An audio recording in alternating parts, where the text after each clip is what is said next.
pay for millions of federal workers is on the line. The federal government is heading toward a closure that would disrupt many services. The issue is in the House of Representatives, where a number of Republicans are demanding federal spending cuts. CBN Washington correspondent Hillary Powell is at the Capitol tonight with our top story. Hillary, what's the timeline on all of this? Jenna, it really is a countdown and a shutdown for the countdown.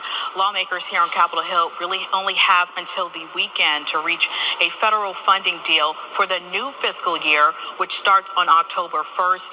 And if an agreement is reached, it would save millions of Americans, including military families, from receiving a pause on their paychecks. But if there is a shutdown, workers deemed essential will have to keep working without getting pay. In North Carolina's picturesque Blue Ridge Parkway, the next paycheck of 150 federal workers depends on congressional lawmakers. I get annoyed that they can't just get along and compromise. So do the federal workers who are set to be furloughed without pay if Congress fails to provide funding for the fiscal year starting October 1st.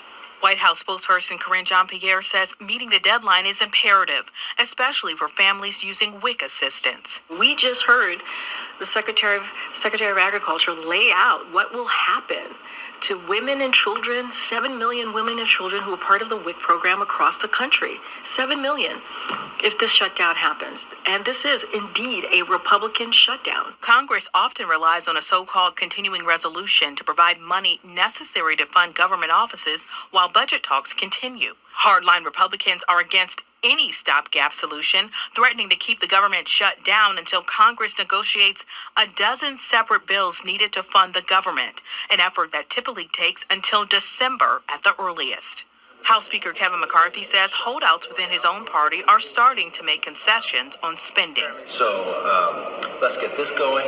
Let's make sure the government stays open while we finish doing our job, passing all the individual bills and getting this done. Under a shutdown, affected areas include health programs, Social Security, and Medicare, among others. People applying for government services like clinical trials, firearm permits, and passports could also see delays. In 2018, the latest and longest government shutdown lasted 5 weeks under former President Donald Trump's administration.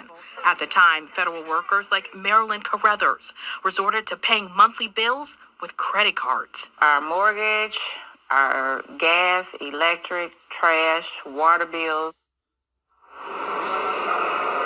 Okay, now if a funding agreement is not reached, then a shutdown will officially begin 12:01 a.m. on October 1st if that agreement is not met and that president does not sign it into law. Jenna? Hillary, what about the presidential pay and Congress in all of this? It's a good question. The president and members of Congress will continue to work and also continue to get paid.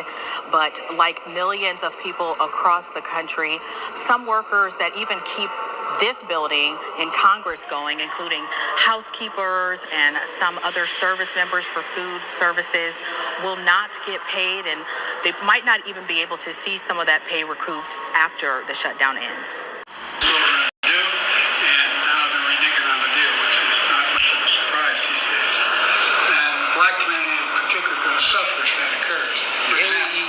Said, let me pull that back.